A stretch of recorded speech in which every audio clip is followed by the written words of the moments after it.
সমস্ত ধরনের সুযোগ সুবিধা পাইয়ে দিচ্ছেন, সেই নেত্রীকে লাগাতার ভাবে কুৎসিত ভাষার মধ্য দিয়ে আক্রমণ করছেন বিজেপিরা আর বিজেপির বিরোধী দলের নেতা, বিজেপির রাজ্য সভাপতিরা। আমরা কিন্তু মুখ বন্ধ করে আছি। আমরা তৃণমূল কংগ্রেসরা আমাদের নেত্রীর নির্দেশে একবার মুখ বলছি না, কিন্তু বিজেপি অন্ধ বিজেপি। জেনে রাখো, মমতা ব্যানার্জির বিরুদ্ধে যদি কোন ধরনের কুৎসিত বক্তব্য রেখেছ, যে পেটের ভিতর থেকে আওয়াজটা বেরোবে, সেই পাঁজর ভেঙে দিব, তোমাদের সেই পাঁজর ভেঙে দিব। জেনে রাখো, যদি মমতা ব্যানার্জির বিরুদ্ধে কোনো কুৎসিত মন্তব্য করার চেষ্টা করেছো, তৃণমূলের বিরুদ্ধে যদি কোনো কুৎসিত বক্তব্য রাখার চেষ্টা করেছো, আর চাঁদাদের আমাদেরকে ভাগ করছো, আমাদের মধ্যে ভাবছেন ইতিহাস 300 বছরের পশ্চিমবঙ্গে আমরা চাঁদাদের ভাগ হয় না, আর তুমি বলছো চাঁদাদের নাম বলে আমাদের ভাগ করে আমাদের রক্তের উপরে দাঁড়িয়ে পশ্চিমবঙ্গের মুখ্যমন্ত্রী হবে বন্ধু বিজেপি।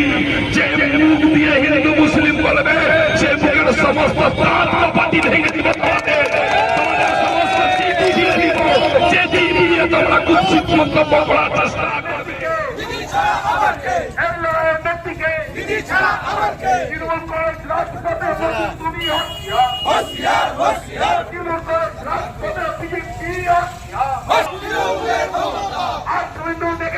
তৃণমূলের ক্ষমতা আর বিজেপি থেকে যাও, তৃণমূলের ক্ষমতা আর বিজেপি থেকে যাও, তৃণমূলের ক্ষমতা।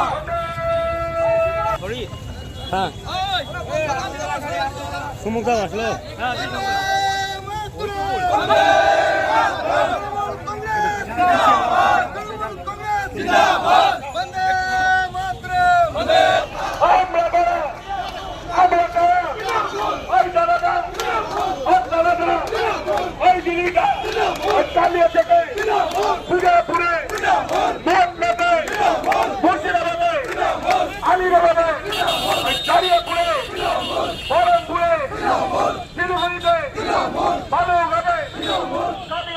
নিয়মিত ভাবে বিজেপির যিনি নেতা, রাজ্যের বিরোধী দলের নেতা, এখানকার যে একটা হাফ প্যান্ট পরা মন্ত্রী হয়েছেন কেন্দ্রের, আর বিজেপির কর্মীরা জননেত্রী যিনি গোটা ভারতবর্ষের মানুষের মন জয় করেছেন, অন্তরে স্থান নিয়েছেন, তাকে কুৎসিত ভাষায় আক্রমণ করছেন, জাতপাতের নামে মানুষকে ভাগ করে দেবে একটা ঘৃণ্য চক্রান্ত করছেন, মমতা ব্যানার্জিকে মমতা বেগম বলে কটাক্ষ করছেন।